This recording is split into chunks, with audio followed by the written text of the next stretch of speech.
ಸ್ನೇಹಿತರೆ, ಮೀಡಿಯಾ ಮಾಸ್ಟರ್ಸ್ಗೆ ಸ್ವಾಗತ ಸುಸ್ವಾಗತ.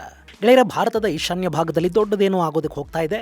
ಅಲ್ಲಿ ಎಲ್ಲ ಅಂದ್ಕೊಂಡು ಹಾಗೆ ಆದರೆ ಭಾರತಕ್ಕೆ ಅತಿ ವಿರಳ ಖನಿಜಗಳ ಸಂಪತ್ತಿನ ಮೇಲೆ ಹಿಡಿತ ಸಿಗುತ್ತೆ. ಚೈನಾದ ಮೇಲಿನ ಅವಲಂಬನೆ ಕಡಿಮೆ ಆಗುತ್ತೆ. ಜೊತೆಗೆ ಚೈನಾ ಹಾಗೂ ಪಾಕಿಸ್ತಾನಗಳು ಭಾರತದ ವಿರುದ್ಧ ಮಾಡಬಹುದಾದ ಸಂಚೊಂದನ್ನ ವ್ಯವಸ್ಥಿತವಾಗಿ ತಡೆಯೋದಕ್ಕೆ ಭಾರತಕ್ಕೆ ಅವಕಾಶ ಕೂಡ ಆಗುತ್ತೆ. ಅಲ್ಲಿ ನಡೀತಿರೋ ಬಹುರಾಷ್ಟ್ರಗಳ ಆಟದಲ್ಲಿ ಭಾರತ ದೊಡ್ಡ ಪ್ಲೇಯರ್ ಆಗಿ ಎಮರ್ಜ್ ಆಗೋದಕ್ಕೆ ಕೂಡ ಅವಕಾಶ ಸಿಗುತ್ತೆ. ಹಾಗೆ ಇದೆಲ್ಲವನ್ನ ಮಾಡಿಕೊಳ್ಳೋದಕ್ಕೆ ಕೂಡ ಅಲ್ಲಿ ಹಲವಾರು ಚಾಲೆಂಜ್ಗಳು ಇವೆ. ಭಾರತ ಅತ್ಯಂತ ಬುದ್ಧಿವಂತಿಕೆಯ ಹೆಜ್ಜೆಗಳನ್ನಿಡಬೇಕಾಗುತ್ತೆ. ರಿಲಿಜಿಯನ್ ಅನ್ನ ಬಳಸ್ಕೋಬೇಕಾಗುತ್ತೆ. ಹಣಕಾಸಿನ ಅಗತ್ಯಗಳನ್ನು ಪೂರೈಸಬೇಕಾಗುತ್ತೆ. ಜೊತೆಗೆ ಕೆಲ ವಿಷಯಗಳಲ್ಲಿ ಅತ್ಯಂತ ಕಠಿಣವಾಗಿ ಕೂಡ ವರ್ತಿಸಬೇಕಾಗಿ ಬರುತ್ತೆ. ಸಾಮ, ದಾನ, ಭೇದ, ದಂಡ ಎಲ್ಲವನ್ನು ಬಳಸಬೇಕಾಗುತ್ತೆ. ಅಂಥದ್ದೊಂದು ಅವಕಾಶ ಭಾರತಕ್ಕೆ ಈಗ ತಾನಾಗಿ ಒದಗಿ ಬರ್ತಾ ಇದೆ. ಅದನ್ನು ಕಲ್ಪಿಸಿಕೊಡ್ತಾ ಇರೋದು ಮ್ಯಾನ್ಮಾರ್ನ ಹೊಸ ಅಧ್ಯಕ್ಷ ಮತ್ತು ಅಲ್ಲಿನ ಮಿಲಿಟರಿ ಜುಂಟಾದ ನಾಯಕ ಮಿನ್ ಆಂಗ್ ಹ್ಲೈಂಗ್ ಮತ್ತು ಅವರ 5 ದಿನಗಳ ಭಾರತ ಭೇಟಿ. ಹಾಗಾದ್ರೆ ಈ ಹ್ಲೈಂಗ್ ಭಾರತದ ಭೇಟಿಯ ಮಹತ್ವ ಏನು? ಈ ಸಂದರ್ಭದಲ್ಲಿ ಅವರು ತಮ್ಮ ಮೊಟ್ಟ ಮೊದಲ ಭೇಟಿಯನ್ನು ಭಾರತಕ್ಕೆ ಯಾಕೆ ಕೊಡ್ತಾ ಇದ್ದಾರೆ? ಚೈನಾದ ಮಡಿಲಲ್ಲಿ ಕೂತಿದ್ದ ಮ್ಯಾನ್ಮಾರ್ಗೆ ಇದ್ದಕ್ಕಿದ್ದ ಹಾಗೆ ಭಾರತ ನೆನಪಾಗಿದ್ದು ಹೇಗೆ? ಬನ್ನಿ ನೋಡೋಣ. ಮ್ಯಾನ್ಮಾರ್ ಒಂದು ಕಾಲಕ್ಕೆ ಬರ್ಮಾ ಅಂತ ಕರೆಸಿಕೊಳ್ತಾ ಇದ್ದ ಈ ಭೂಭಾಗ ಅತ್ಯಂತ ಸಂಪದ್ಭರಿತವೂ ಹೌದು, ಅತ್ಯಂತ ಗಲಭೆಗ್ರಸ್ತ ಅರಾಜಕತೆಯ ನೆಲವೂ ಹೌದು. ಗೆಳೆಯರೆ, ಮ್ಯಾನ್ಮಾರ್ ಭಾರತದ ಈಶಾನ್ಯ ರಾಜ್ಯಗಳ ಜೊತೆ ಗಡಿ ಹಂಚಿಕೊಳ್ಳುತ್ತೆ. ಹಾಗೆ ಸ್ವಲ್ಪ ಗಡಿಯನ್ನ ಬಾಂಗ್ಲಾ ಜೊತೆ ಹಂಚಿಕೊಂಡ್ರೆ ಮತ್ತೊಂದಷ್ಟು ಗಡಿಯನ್ನ ಥಾಯ್ಲ್ಯಾಂಡ್ ಜೊತೆ, ಲಾವೋಸ್ ಜೊತೆ ಕೂಡ ಹಂಚಿಕೊಳ್ಳುತ್ತೆ. ಅವರ ದೊಡ್ಡ ಭೂಗಡಿ ಇರೋದು ಚೈನಾ ಜೊತೆ. ಹಾಗೆ ಬಂಗಾಳ ಕೊಲ್ಲಿಯನ್ನು ಕೂಡ ಮ್ಯಾನ್ಮಾರ್ ಗಡಿಯನ್ನಾಗಿ ಹೊಂದಿದೆ. ಇಲ್ಲಿ ಭಾರತ ಮತ್ತು ಮ್ಯಾನ್ಮಾರ್ನ ನಡುವೆ ಇರೋದು 1643 ಕಿಲೋಮೀಟರ್ಗಳಷ್ಟು ಗಡಿ. ಅರುಣಾಚಲ ಪ್ರದೇಶ, ನಾಗಾಲ್ಯಾಂಡ್, ಮಣಿಪುರ ಮತ್ತು ಮಿಜೋರಾಂ ರಾಜ್ಯಗಳು ಮ್ಯಾನ್ಮಾರ್ನೊಂದಿಗೆ ಗಡಿಯನ್ನು ಹಂಚಿಕೊಳ್ಳುತ್ತವೆ. ಇನ್ನು ಮ್ಯಾನ್ಮಾರಲ್ಲಿ 7 ರಾಜ್ಯಗಳಿವೆ. 6,76,579 ಚದುರ ಕಿಲೋಮೀಟರ್ ವಿಸ್ತೀರ್ಣ ಹೊಂದಿರೋ ಈ ದೇಶದಲ್ಲಿ ಸುಮಾರು 5,60,00,000 ಜನ ವಾಸ ಮಾಡ್ತಾರೆ.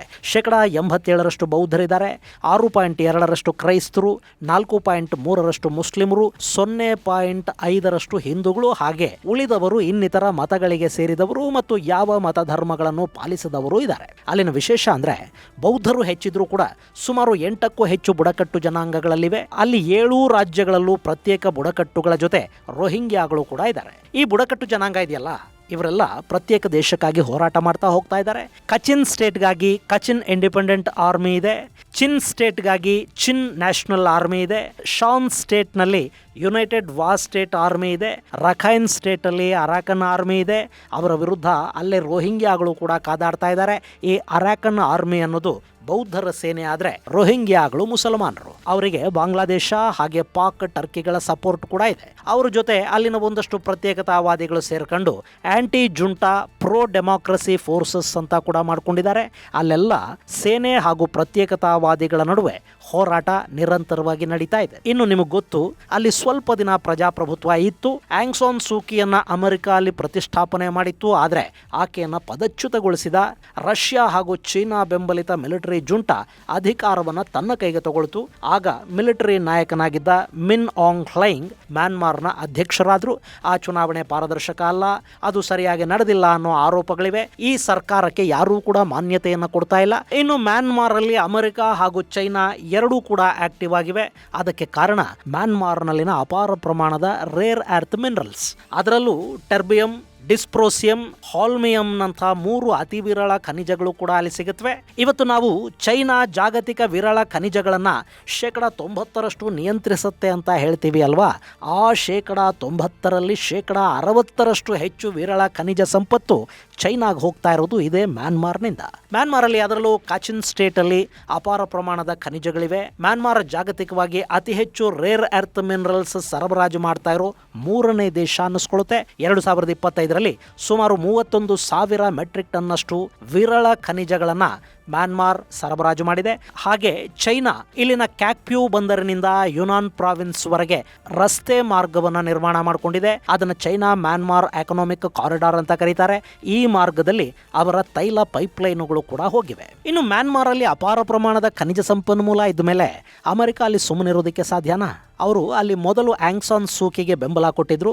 ಆಕೆಯ ಮೂಲಕ ಅಲ್ಲಿ ಪ್ರಜಾಪ್ರಭುತ್ವ ಆಯಿತು. ಆನಂತರ ಸೇನಾ ಕ್ರಾಂತಿ ಆದ ಮೇಲೆ ಆ ಮಿಲಿಟರಿ ಜುಂಟಾ ಸರ್ಕಾರದ ಹಿಂದೆ ಚೈನಾ ನಿಂತುಕೊಳ್ತು. ಹೀಗಾಗಿ ಅಮೆರಿಕ ಅಲ್ಲಿ ಪ್ರತ್ಯೇಕತಾವಾದಿ ಗುಂಪುಗಳಿಗೆ ಸಹಾಯ ಮಾಡೋ ಮೂಲಕ ಅರಾಕನ್ ಆರ್ಮಿ ಹಾಗೂ ಇನ್ನಿತರ ಪಡೆಗಳು ಮಿಲಿಟರಿ ಆಡಳಿತದ ವಿರುದ್ಧ ಹೋರಾಡೋದಕ್ಕೆ ಬೇಕಾದ ವ್ಯವಸ್ಥೆಗಳನ್ನ ಅಮೆರಿಕ ಮಾಡ್ತಾ ಇದೆ. ಇನ್ನು ಇಷ್ಟು ದಿನ ಚೈನಾ ಮ್ಯಾನ್ಮಾರ್ನ ಸೇನಾಡಳಿತದ ಜೊತೆಗೆ ನಿಂತಿತ್ತು. ಆದ್ರೆ ಯಾವಾಗ ಕಚಿನ್ ಸ್ಟೇಟ್ ಅಲ್ಲಿ ಬಂಡುಕೋರರ ಹಿಡಿತ ಗಟ್ಟಿ ಆಯ್ತೋ ಅವರೀಗ ಪ್ರತ್ಯೇಕತಾವಾದಿ ಪಡೆಗಳ ಜೊತೆ ಕೂಡ ಮಾತುಕತೆಗಳನ್ನು ಮಾಡಿದ್ದಾರೆ. ಚೈನಾಗೆ ಅಲ್ಲಿಂದ ಸರಬರಾಜಾಗೋ ಮಿನರಲ್ಸ್ ಮುಖ್ಯ, ಅಧಿಕಾರ ಯಾರ ಕೈಯಲ್ಲಿ ಬೇಕಾದರೂ ಇರಲಿ, ಲಾಭ ಚೈನಾಗಾದ್ರೆ ಸಾಕು. ಇನ್ನು ಹೀಗೆ ಚೈನಾದ ಬೆಂಬಲ ಎಲ್ಲ ಇದ್ದು ಕೂಡ ಮ್ಯಾನ್ಮಾರ್ನ ಅಧ್ಯಕ್ಷ ಮಿನ್ ಆಂಗ್ ಹ್ಲೈಂಗ್ 5 ದಿನಗಳ ಪ್ರವಾಸಕ್ಕಾಗಿ ಭಾರತಕ್ಕೆ ಬಂದು ಹೋಗಿದ್ದಾರೆ. ಮೇ 30ರಿಂದ ಜೂನ್ 3ರವರೆಗಿನ ಪ್ರವಾಸವನ್ನ ಮುಗಿಸಿ ಇಲ್ಲಿನ ಒಂದಷ್ಟು ಬೌದ್ಧಾರಾಮಗಳಿಗೆ ಭೇಟಿ ಕೊಟ್ಟು ಭಾರತ ಸರ್ಕಾರದ ಜೊತೆ ಒಂದಷ್ಟು ಮಹತ್ವದ ಒಪ್ಪಂದಗಳಿಗೆ ಸಹಿ ಕೂಡ ಮಾಡಿ ಹ್ಲೈಂಗ್ ಇಲ್ಲಿಂದ ವಾಪಸ್ ಆಗಿದ್ದಾರೆ. ಹಾಗಾದ್ರೆ ಚೈನಾದ ತೊಡೆ ಮೇಲಿದ್ದ ಮ್ಯಾನ್ಮಾರ್ ಈಗ ಭಾರತದ ಕಡೆಗೆ ಯಾಕೆ ಬರ್ತಾ ಇದೆ?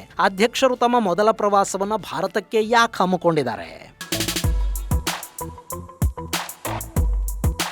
ಗೆಳೆಯರೆ, ಮ್ಯಾನ್ಮಾರ್ಗೆ ನಾನಾ ವಿಷಯಗಳಲ್ಲಿ ಭಾರತದ ಸಹಾಯ ಬೇಕಿದೆ. ಅವರು ತಮ್ಮ ರೇರ್ ಅರ್ತ್ ಮಿನರಲ್ಸ್ ಅನ್ನ ಚೈನಾದ ಏಕಸ್ವಾಮ್ಯದಿಂದ ತಪ್ಪಿಸಬೇಕು ಅಂತ ಬಯಸ್ತಾ ಇದ್ದಾರೆ.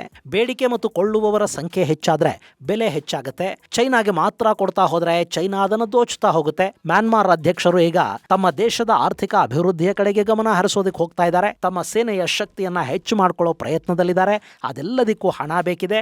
ಆರ್ಥಿಕ ಮೂಲಗಳನ್ನ ಗಟ್ಟಿ ಮಾಡ್ಕೊಳ್ಳೋದಿಕ್ಕೆ ರೇರ್ ಅರ್ತ್ ಮಿನರಲ್ಸ್ ಅನ್ನ ಬುದ್ಧನ ನಾಡು ಭಾರತಕ್ಕೂ ಅವರು ಮಾರಾಟ ಮಾಡಬೇಕು. ಹೀಗಾಗಿ ಮ್ಯಾನ್ಮಾರ್ ಅನ್ನೋ ಬೌದ್ಧ ದೇಶದ ಅಧ್ಯಕ್ಷ ಭಾರತಕ್ಕೆ ಭೇಟಿ ಕೊಟ್ಟಿದ್ದಾರೆ. ಜೊತೆಗೆ ಭಾರತದ ಈಶಾನ್ಯ ಗಡಿಯಲ್ಲಿನ ರಾಜ್ಯಗಳಲ್ಲಿ ಪ್ರತ್ಯೇಕತಾವಾದ ತೀವ್ರ ಪ್ರಮಾಣದಲ್ಲಿದೆ. ಅದು ಭಾರತಕ್ಕೆ ಮತ್ತು ಮ್ಯಾನ್ಮಾರ್ಗೆ ಎರಡಕ್ಕೂ ಸಮಸ್ಯೆಯನ್ನುಂಟು ಮಾಡ್ತಾ ಇದೆ. ಮ್ಯಾನ್ಮಾರ್ ಅಲ್ಲಿ ಬಂಡುಕೋರ ಪಡೆಗಳ ಮೇಲೆ ಸೇನೆ ದಾಳಿಗಳನ್ನು ತೀವ್ರಗೊಳಿಸಿದ ಕೂಡಲೇ ಅವರು ಭಾರತಕ್ಕೆ ಬರುವುದಿದೆ. ಹಾಗೆ ಈ ಭಾಗದಲ್ಲಿ ಅತಿದೊಡ್ಡ ಪ್ರಮಾಣದಲ್ಲಿ ಆಯುಧಗಳು, ಡ್ರಗ್ಸ್ ಮತ್ತು ಜನ ಗಡಿ ದಾಟಿ ಭಾರತಕ್ಕೆ ಬರುವುದು ಕೂಡ ಹೆಚ್ಚಾಗ್ತಾ ಹೋಗ್ತಾ ಇದೆ. ಗೆಳೆಯರೆ, ನಮ್ಮ ಈಶಾನ್ಯ ರಾಜ್ಯಗಳಲ್ಲಿರೋದು ಕೂಡ ಬುಡಕಟ್ಟು ಜನಾಂಗಗಳೇ. ಈಗ ನಮ್ಮ ಮಣಿಪುರ ಇದೆ ನೋಡಿ, ಅಲ್ಲಿ ಮೈಥಿ ಮತ್ತು ಕುಕಿ ಜನಾಂಗ ಇದೆ. ಕಳೆದ 3 ವರ್ಷಗಳಿಂದ ಅಲ್ಲಿ ಗಲಭೆಗಳು ನಡೀತಾ ಇವೆ. ಇಷ್ಟು ದಿನ ಮೈಥಿಗಳು ಹಾಗೂ ಕುಕಿಗಳ ನಡುವೆ ಇದ್ದ ಸಂಘರ್ಷ ಈಗ ಕುಕಿ ಮತ್ತು ನಾಗಾಗಳ ನಡುವೆ ಶುರುವಾಗಿದೆ. ಹಾಗೆ ಅಲ್ಲಿನ ಪ್ರತ್ಯೇಕತಾವಾದಿ ಗುಂಪುಗಳಿಗೆ ಮ್ಯಾನ್ಮಾರ್ನಿಂದ ಸಹಾಯ ಸಿಗುತ್ತೆ.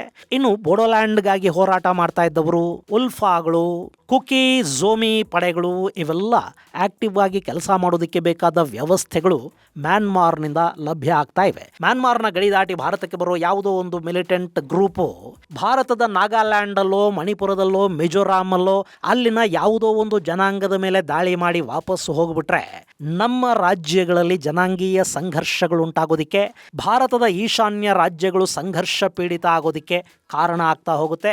ಈ ಮೂಲಕ ಮ್ಯಾನ್ಮಾರ್ ಅನ್ನ ಬಳಸಿಕೊಂಡು ವಿದೇಶಿ ಶಕ್ತಿಗಳು ಭಾರತದ ಈಶಾನ್ಯ ರಾಜ್ಯಗಳನ್ನ ಗಲಭೆಗ್ರಸ್ತ ಮಾಡೋ ಪ್ರಯತ್ನಗಳು ದೊಡ್ಡ ಪ್ರಮಾಣದಲ್ಲಿ ನಡೀತಾ ಇವೆ. ಇನ್ನು ಭಾರತದಲ್ಲಿ ದಾಳಿಗಳನ್ನು ಮಾಡೋ ಉಗ್ರ ಸಂಘಟನೆಗಳು ಅಲ್ಲಿಂದ ಗಡಿ ದಾಟಿ ಮ್ಯಾನ್ಮಾರ್ ಅಲ್ಲಿ ಆಶ್ರಯ ಪಡ್ಕೊಳ್ತಾ ಹೋಗ್ತಾ ಇದ್ದಾರೆ. ಅಂಥ ಸಂದರ್ಭದಲ್ಲಿ ಮ್ಯಾನ್ಮಾರ್ನ ಗಡಿ ದಾಟಿ ಭಾರತೀಯ ಪಡೆಗಳು ಸರ್ಜಿಕಲ್ ಸ್ಟ್ರೈಕ್ ಅನ್ನು ಮಾಡಬೇಕಾಗಿ ಬರ್ತಾ ಇದೆ.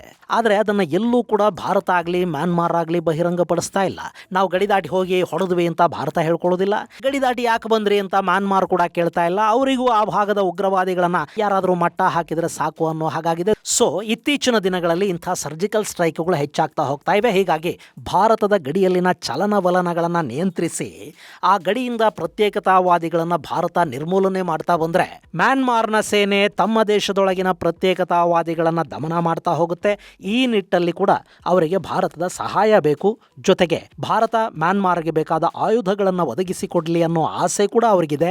ಆದರೆ ಅದನ್ನು ಭಾರತ ಮಾಡೋದಕ್ಕೆ ಹೋಗೋದಿಲ್ಲ. ಅದಕ್ಕೆ ಕಾರಣ ಕೂಡ ಮ್ಯಾನ್ಮಾರ್ನ ಸದ್ಯದ ಪರಿಸ್ಥಿತಿನೇ. ಸದ್ಯಕ್ಕೆ ಮ್ಯಾನ್ಮಾರ್ ಹಾಗೂ ಭಾರತದ ಗಡಿಗಳು ಸುರಕ್ಷಿತವಾಗಿರಬೇಕು ಅಂದ್ರೆ ಭಾರತ ಅಲ್ಲಿನ ಸೇನೆ ಹಾಗೂ ಒಂದಷ್ಟು ಪ್ರತ್ಯೇಕತಾವಾದಿಗಳ ಜೊತೆ ಕೂಡ ಸಂಬಂಧಗಳನ್ನ ಇಟ್ಕೋಬೇಕಾಗತ್ತೆ. ಕಚಿನ್ ಆರ್ಮಿ ಕಚಿನ್ ಸ್ಟೇಟ್ ಮೇಲೆ ಹಿಡಿತ ಸಾಧಿಸಿದೆ. ಅಲ್ಲಿನ ಮಿನರಲ್ಸ್ ಕೂಡ ಈಗ ಅವರ ಕೈಯಲ್ಲೇ ಇವೆ. ಅಲ್ಲಿ ಚೈನಾ ಹಾಗೂ ಭಾರತದ ಇನ್ನಿತರ ಶತ್ರುಗಳು ಭಾರತದ ವಿರುದ್ಧ ಆಟ ಕಟ್ಟೋ ಚಾನ್ಸ್ ಇದೆ ಅನ್ನೋ ಕಾರಣಕ್ಕೆ ಭಾರತದ ಏಜೆನ್ಸಿಗಳು ಕಚಿನ್ ಆರ್ಮಿಯ ಜೊತೆ ಒಂದು ಲಿಂಕ್ ಇಟ್ಕೊಂಡು ಕೆಲಸ ಮಾಡ್ತಾ ಇವೆ. ಹಾಗೆ ಅರಾಕನ್ ಆರ್ಮಿ ಇದೆ.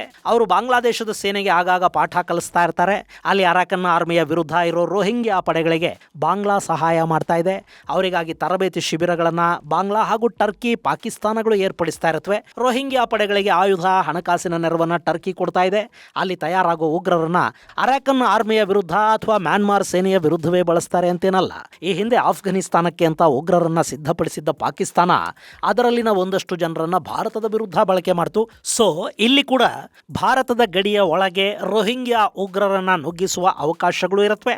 ಅದನ್ನ ನಿಯಂತ್ರಿಸಬೇಕು ಅಂದ್ರೆ ಅರಾಕನ್ ಆರ್ಮಿಯನ್ನ ಅಲ್ಲಿ ವಿಶ್ವಾಸಕ್ಕೆ ತಗೋಬೇಕಾಗತ್ತೆ. ಹಾಗೆ ಮ್ಯಾನ್ಮಾರ್ ಅಲ್ಲಿ ಭಾರತ ಥೈಲ್ಯಾಂಡ್ ಅನ್ನ ಸಂಪರ್ಕಿಸುವ ಟ್ರೈಲ್ಯಾಟ್ರಲ್ ಹೆದ್ದಾರಿಯನ್ನು ನಿರ್ಮಾಣ ಮಾಡ್ತಾ ಇದೆ. ಅದು ಆಗ್ನೇಯ ಏಷ್ಯಾಗೆ ಭಾರತದ ಹೆಬ್ಬಾಗಿಲು ಅನ್ನಿಸ್ಕೊಳ್ಳುತ್ತೆ. ಇನ್ನು ಬಂಗಾಳ ಕೊಲ್ಲಿಯಿಂದ ಈಶಾನ್ಯ ಭಾರತವನ್ನು ಸಂಪರ್ಕಿಸುವ Kaladan multi modal transistor transport project ಕೂಡ ನಡೀತಾ ಇದೆ. ಇದು ಮೊದಲ ಹಂತದಲ್ಲಿ ಕೋಲ್ಕತಾದಿಂದ ಸಿಟ್ವೆ ಪೋರ್ಟ್ಗೆ ಸಮುದ್ರ ಮಾರ್ಗವನ್ನು ಕಲ್ಪಿಸುತ್ತೆ. ಸಿಟ್ವೆಲಿ ಡೀಪ್ ವಾಟರ್ ಫೆಸಿಲಿಟಿಯನ್ನು ಭಾರತ ನಿರ್ಮಾಣ ಮಾಡಿದೆ. ಹೇಗೆ ಕ್ಯಾಕ್ಪ್ಯೂ ಚೀನಾದ ಕೈಯಲ್ಲಿದೆಯೋ ಹಾಗೆ ಸಿಟ್ವೆ ಭಾರತದ ಕೈ ಸೇರುತ್ತೆ. ಅಲ್ಲಿಂದ ಕಲಾದನ್ ನದಿಯಲ್ಲಿ ಇನ್ಲ್ಯಾಂಡ್ ವಾಟರ್ ವೇ ಮೂಲಕ ಚಿನ್ ಸ್ಟೇಟ್ ಅನ್ನ ಸಂಪರ್ಕಿಸಲಾಗುತ್ತೆ. ಮೂರನೇ ಹಂತದಲ್ಲಿ ಪೆಲೆತ್ವಾದಿಂದ ಮಿಜೋರಾಂಗೆ ಭೂಮಾರ್ಗ ಅಂದ್ರೆ ರಸ್ತೆ ಮಾರ್ಗದ ಮೂಲಕ ಸಂಪರ್ಕವನ್ನು ಕಲ್ಪಿಸಿಕೊಡ್ಲಾಗುತ್ತೆ. ಈ ಮಾರ್ಗ ಭಾರತ ಈಶಾನ್ಯ ರಾಜ್ಯಗಳನ್ನು ಸಂಪರ್ಕಿಸೋದಕ್ಕೆ ಬಾಂಗ್ಲಾದೇಶದ ಮೇಲಿನ ಡಿಪೆಂಡೆನ್ಸಿ ಏನಿತ್ತು ಅದನ್ನ ದೊಡ್ಡ ಮಟ್ಟದಲ್ಲಿ ಕಡಿಮೆ ಮಾಡುತ್ತೆ. ಹಾಗೆ ಸಿಲಿಗುರಿ ಕಾರಿಡಾರ್ ಮೇಲಿನ ಒತ್ತಡವನ್ನು ಕೂಡ ಈ ಕಲಾದನ್ ಪ್ರಾಜೆಕ್ಟ್ ಕಡಿಮೆ ಮಾಡುತ್ತೆ. ಹೀಗಾಗಿ ಇದು ಭಾರತದ ದೃಷ್ಟಿಯಿಂದ ತುಂಬಾ ಮುಖ್ಯ ಅನ್ನಿಸ್ಕೊಳ್ಳುತ್ತೆ. ಈಗಾಗಲೇ ಇದರ ಮೊದಲ 2 ಹಂತಗಳು ಪೂರ್ಣಗೊಂಡಿವೆ. ರಸ್ತೆ ಮಾರ್ಗ ಮುಂದಿನ ವರ್ಷದ ಹೊತ್ತಿಗೆ ಮುಕ್ತಾಯ ಆಗುತ್ತೆ. ಇಲ್ಲಿ ಸಿಟ್ವೆ ಪೋರ್ಟ್ ಇರೋದು ರಖೈನ್ ಸ್ಟೇಟ್ ಅಲ್ಲಿ. ಅದು ಸಂಪರ್ಕ ಕಲ್ಪಿಸೋದು ಚಿನ್ ಸ್ಟೇಟ್ಗೆ. ಎರಡೂ ಕಡೆಗಳಲ್ಲಿ ಬಂಡುಕೋರರ ಪ್ರಭಾವ ಹೆಚ್ಚಿದೆ. ಸೊ ಭಾರತ ಇಲ್ಲಿ ಸಂಪೂರ್ಣವಾಗಿ ಮ್ಯಾನ್ಮಾರ್ ಸರ್ಕಾರದ ಪರ ನಿಂತು ಅವರಿಗೆ ಆಯುಧಗಳನ್ನು ಕೊಡ್ತಾ ಬಂಡುಕೋರ ಪಡೆಗಳ ವಿರೋಧವನ್ನು ಕಟ್ಕೊಳ್ಳೋದಕ್ಕೆ ಹೋಗೋದಿಲ್ಲ. ಬಂಡುಕೋರರ ಜೊತೆಗಿನ ಹೋರಾಟ ಅನ್ನೋದು ಮ್ಯಾನ್ಮಾರ್ನ ಆಂತರಿಕ ವಿಷಯ. ಅಲ್ಲಿ ಭಾರತಕ್ಕೆ ತನ್ನ ಗಡಿಗಳು ಸುರಕ್ಷಿತವಾಗಿರಬೇಕು. ಅಲ್ಲಿಂದ ಮ್ಯಾನ್ಮಾರ್ನ ಬಂಡುಕೋರರು ಭಾರತದ ಒಳಕ್ಕೆ ಬರಬಾರದು. ಆಯುಧಗಳು ಹಾಗೂ ಅಕ್ರಮ ವಲಸಿಗರು ಭಾರತದ ಗಡಿ ದಾಟಿ ಬರೋದು ಕಡಿಮೆ ಆಗಬೇಕು. ಅದಕ್ಕೆ ಬೇಕಾದ ವ್ಯವಸ್ಥೆಗಳನ್ನು ಭಾರತ ಈಗ ಮಾಡ್ಕೊಳ್ತಾ ಹೋಗ್ತಾ ಇದೆ. ಹಾಗೆ ಮ್ಯಾನ್ಮಾರ್ಗೆ ಬೇಕಾದ ಒಂದಷ್ಟು ಮಾನವೀಯ ಮತ್ತು ತಾಂತ್ರಿಕ ಸಹಾಯಗಳನ್ನು ಭಾರತ ಮಾಡ್ತಾ ಹೋಗ್ತಾ ಇದೆ. ಇನ್ನು ಈ ಫ್ಲೈಯಿಂಗ್ ಭೇಟಿಯ ಸಂದರ್ಭದಲ್ಲಿ ಎರಡೂ ದೇಶಗಳ ನಡುವೆ ರೂಪಾಯಿ ಮತ್ತು ಕ್ಯಾತ್ ಅಂದ್ರೆ ಮ್ಯಾನ್ಮಾರ್ನ ಕರೆನ್ಸಿಯಲ್ಲಿ ವ್ಯಾಪಾರ ವ್ಯವಹಾರಗಳನ್ನು ಹೆಚ್ಚು ಮಾಡೋದಕ್ಕೆ ಎರಡೂ ದೇಶಗಳು ಒಪ್ಪಿಗೆಯನ್ನು ಸೂಚಿಸಿವೆ. ಹಾಗೆ ಟ್ರೈಲಾಟರಲ್ ಹೈವೇ ಕಾಮಗಾರಿ ಏನು ನಡೀತಾ ಇದೆ ಅದಕ್ಕೆ ವೇಗ ನೀಡೋದಕ್ಕೆ ಮ್ಯಾನ್ಮಾರ್ ಹಾಗೂ ಭಾರತಗಳು ನಿರ್ಧಾರ ಮಾಡಿವೆ. ಜೊತೆಗೆ ಕೃಷಿ ಸಂಸ್ಕರಣೆ, ಔಷಧ, ಇಂಧನ ಮತ್ತು ಪೆಟ್ರೋಲಿಯಂ ಕ್ಷೇತ್ರಗಳಲ್ಲಿ ಭಾರತೀಯ ಕಂಪನಿಗಳಿಗೆ ಹೂಡಿಕೆ ಮಾಡೋದಕ್ಕೆ ಮ್ಯಾನ್ಮಾರ್ ಆಹ್ವಾನವನ್ನು ಕೊಟ್ಟಿದೆ. ಇನ್ನು ಮ್ಯಾನ್ಮಾರ್ನ ವಿದ್ಯಾರ್ಥಿಗಳಿಗೆ ಭಾರತ ಮೆಕಾಂಗ್ ಗಂಗಾ ICCR ವಿದ್ಯಾರ್ಥಿ ವೇತನವನ್ನು ಕೊಡುತ್ತೆ.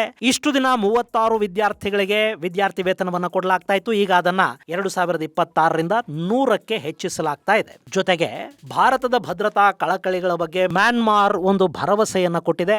ಭಾರತದ ವಿರುದ್ಧ ತನ್ನ ನೆಲವನ್ನ ಯಾರೇ ಬಳಕೆ ಮಾಡಿಕೊಳ್ಳೋದಕ್ಕೆ ನಾವು ಅವಕಾಶವನ್ನು ಕೊಡೋದಿಲ್ಲ ಅಂತ ಮ್ಯಾನ್ಮಾರ್ನ ಅಧ್ಯಕ್ಷರು ಭಾರತಕ್ಕೆ ಭರವಸೆಯನ್ನು ಕೊಟ್ಟಿದ್ದಾರೆ. ಇದೆಲ್ಲದರ ಜೊತೆ ರೇರ್ ಅರ್ತ್ ಮಿನರಲ್ಸ್ ಭಾರತಕ್ಕೆ ಸಿಗ್ತಾ ಹೋದ್ರೆ ಚೈನಾ ಮೇಲಿನ ನಮ್ಮ ಡಿಪೆಂಡೆನ್ಸಿ ಕಡಿಮೆ ಆಗುತ್ತೆ. ಮ್ಯಾನ್ಮಾರ್ ಅಲ್ಲಿ ಸಿಗೋ ರೇರ್ ಅರ್ತ್ ಮಿನರಲ್ಸ್ ಅನ್ನ ಪ್ರಿಸಿಷನ್ ಗೈಡೆಡ್ ಮಿಸೈಲ್ಸ್ ಅಲ್ಲಿ, ಫೈಟರ್ ಜೆಟ್ಗಳಲ್ಲಿ, ರಡಾರುಗಳು ಮತ್ತು ಎಲೆಕ್ಟ್ರಿಕ್ ವೆಹಿಕಲ್ಗಳಲ್ಲಿ ಹಾಗೆ ಡಿಫೆನ್ಸ್ ಎಕ್ವಿಪ್ಮೆಂಟ್ ತಯಾರಿಕೆಗೆ ಕೂಡ ಬಳಕೆ ಮಾಡಲಾಗುತ್ತೆ. ಅಂತ ಅಪರೂಪದ ಖನಿಜ ಸಂಪತ್ತಿಗಾಗಿ ಸದ್ಯಕ್ಕೆ ನಾವು ಚೈನಾದ ಕಡೆ ನೋಡ್ತಾ ಇದ್ದೀವಿ. ಅದು ಇನ್ನು ಮುಂದೆ ತಪ್ಪುವ ಅವಕಾಶ ಇರುತ್ತೆ. ಭಾರತ ಕೂಡ ಅತಿ ವಿರಳ ಖನಿಜ ಸಂಪತ್ತಿನ ಮೇಲೆ ಹಿಡಿತ ಹೊಂದಿದ ಜಗತ್ತಿನ ಪ್ರಭಾವಿ ದೇಶ ಅನ್ನಿಸ್ಕೊಳ್ಳೋದಕ್ಕೆ ಮ್ಯಾನ್ಮಾರ್ ಜೊತೆಗಿನ ಈ ಸಂಬಂಧ ಸಹಾಯವನ್ನು ಮಾಡುತ್ತೆ. ಇದು ಗೆಳೆಯರೆ ಫ್ಲೈಯಿಂಗ್ ಭಾರತ ಭೇಟಿಗೆ ಸಂಬಂಧಪಟ್ಟ ಒಂದಷ್ಟು ಮಾಹಿತಿ. ಮುಂದಿನ ಸಂಚಿಕೆಯಲ್ಲಿ ಮತ್ತಷ್ಟು ವಿಶೇಷಗಳ ಜೊತೆ ಮತ್ತೆ ಭೇಟಿಯಾಗೋಣ. ಅಲ್ಲಿವರೆಗೆ ಜೈ ಹಿಂದ್, ಜೈ ಕರ್ನಾಟಕ.